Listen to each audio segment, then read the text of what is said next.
हम सभी एक सभ्य समाज में रहते हैं। सभ्य समाज जहां संस्कृति के साथ नैतिकता का मूल भी हो और उसका पाठ भी पढ़ाया जाए।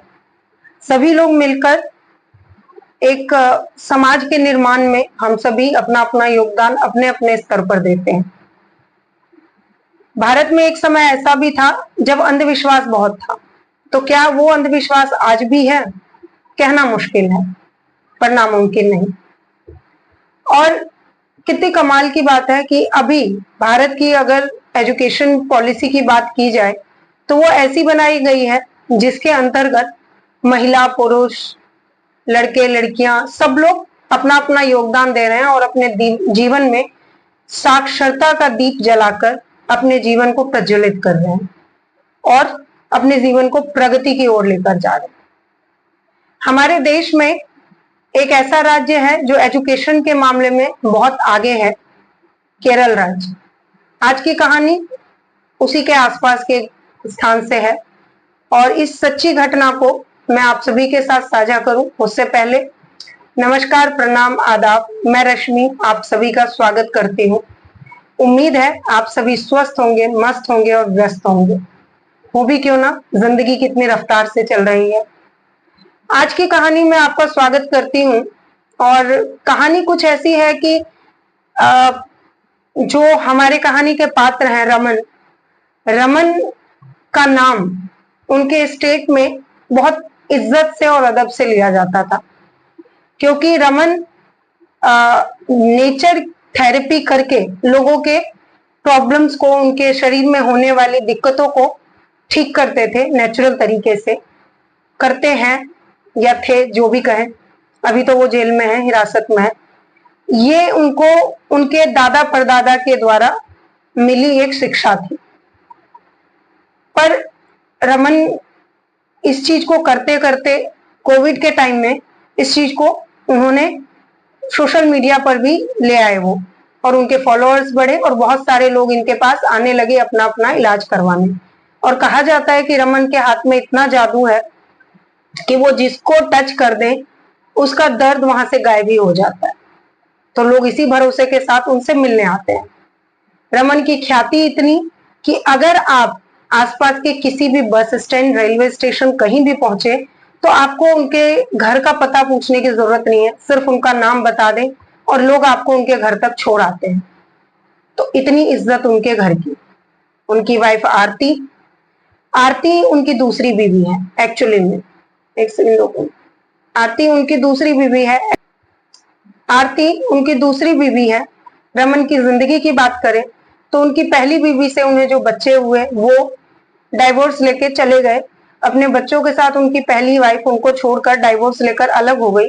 उसके बाद दूसरी वाइफ आरती आई जिसने इनको एक बेटा और एक बेटी दिया। बेटा उनका दुबई में काम कर रहा है और साथ में बिटिया जो है उसकी शादी हो गई। अब आरती और रमन दोनों मिलके नेचर थेरेपी से सबका इलाज करते थे।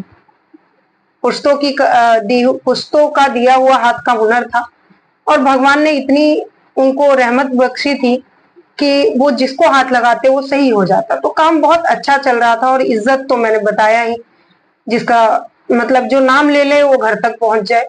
आज के टाइम में ये चीजें बहुत मायने रखती हैं। अब इनकी लाइफ अच्छी चल रही थी, लेकिन दूसरी तरफ इन्हीं के राज्य में एक औरत जो कि फूलवती थी वो गायब हो जाती है।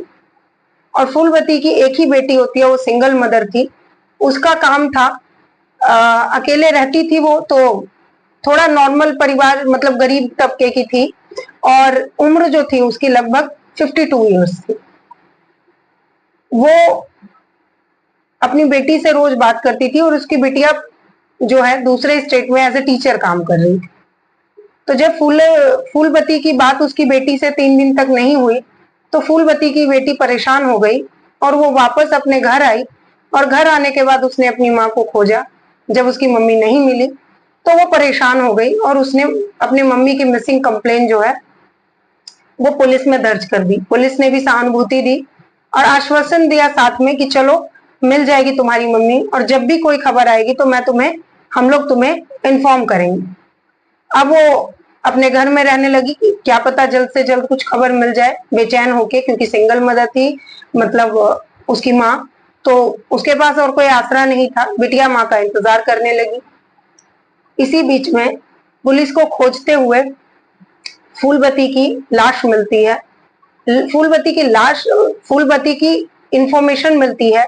उसके फोन से वो लोग, पुलिस वाले, पूरी इंफॉर्मेशन निकालते हैं, कॉल डिटेल। तब वो देखते हैं कि एक सरफराज नाम के इंसान से फूलवती की लास्ट बात हुई थी, और सरफराज वहां के एक लोकल रेस्टोरेंट का ओनर था, जो नॉर्मल रेंज का रेस्टोरेंट रन करता था, जिसमें गरीब तबके के लोग, गरीब में थोड़े से अमीर टाइप के, ऐसे लोग आके उसके यहाँ खाना खाते थे पूरे दिन काम करने के बाद।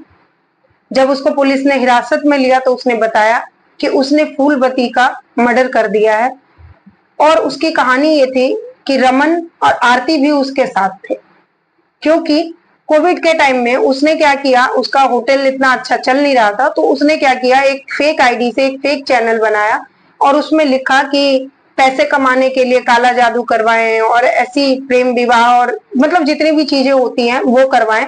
तो लोग उसके कनेक्शन में आने लगे, और पता नहीं इतने समझदार रमन और आरती कैसे उसके झांसे में आ गए। वो लोग आए, उससे मिले, और उन्होंने कहा रिस्पेक्ट बहुत है लेकिन पैसा नहीं है, तो तुम कुछ ऐसा कर दो कि हमें पैसे भी आने लगे। जबकि सोच के देखिए कि खुद का बेटा आउट ऑफ इंडिया काम कर रहा है और बहुत पैसे कमा रहा है, माँ बाप भी यूट्यूब से भी कमा रहे हैं और दूसरे चैनल से भी ऑनलाइन बिजनेस चल रहा है, ऑफलाइन में लोग देखने आ रहे हैं, लेकिन वही एक भूख, विनाश काले विपरीत बुद्धि, तीनों मिलकर डिसाइड करते हैं कि आगे क्या करना चाहिए। तो रमन जी को इधर सरफराज कहता है कि आप अगर किसी इंसान को ले आए या हम लोग मिलकर किसी इंसान को लाएं और उसकी बलि दे, तो शायद हमें पैसे की बारिश देखने को मिले। तो सरफराज अपने होटल में नजर फेरने लगता है रोज कि कौन ऐसा है जिसको मैं बलि पे चढ़ा सकता हूँ। तो वो देखता है कि फूलवती रोज आती है, खाना खाती है और टेंशन में होती है। वो फूलवती को सामने से ऑफर करता है कि तुम्हें एक बॉन्ड मूवी में काम मिलेगा और उसके लिए 11-12 लाख रुपए मिलेंगे पेशगी। अगर तुम तैयार हो तो तुम्हारी जिंदगी की सारी मुसीबतें दूर हो जाएगी। वो खुश हो जाती है और वो तैयार होके आती है, या क्या होता है इसके बारे में पूरी डिटेलिंग सभी नहीं पता।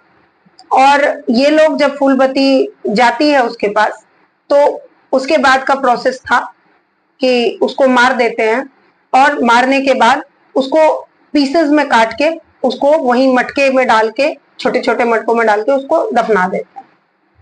अब सरफराज की कॉल डिटेल्स चेक की जाती है तो एक और फीमेल का निकलता है जो कि पिछले 3 महीनों से गायब थी, लेकिन उसकी कोई खोज खबर लेने वाला नहीं था। वो बबीता थी।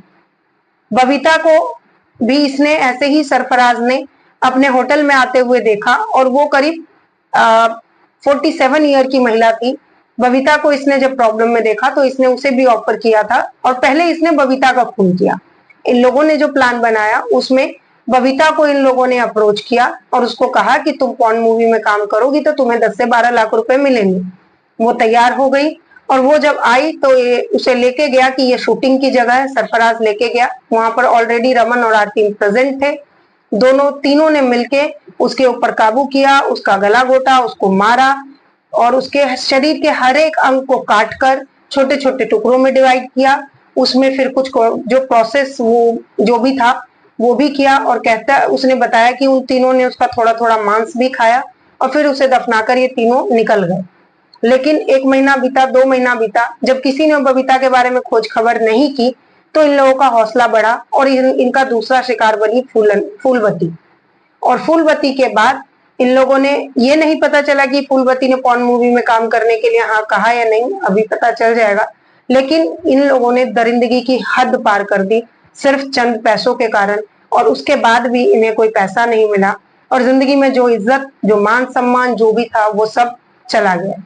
तो इसलिए कहते हैं कि लालच बहुत बुरी बला है, और कभी भी अगर ऐसा दिल में आने लगे नेगेटिव, तो एक बार जरूर सोचना चाहिए कि हम क्या हैं और हमारे संस्कार क्या है। आज की कहानी में बस इतना ही। मिलते हैं नेक्स्ट कहानी में, तब तक टेक केयर।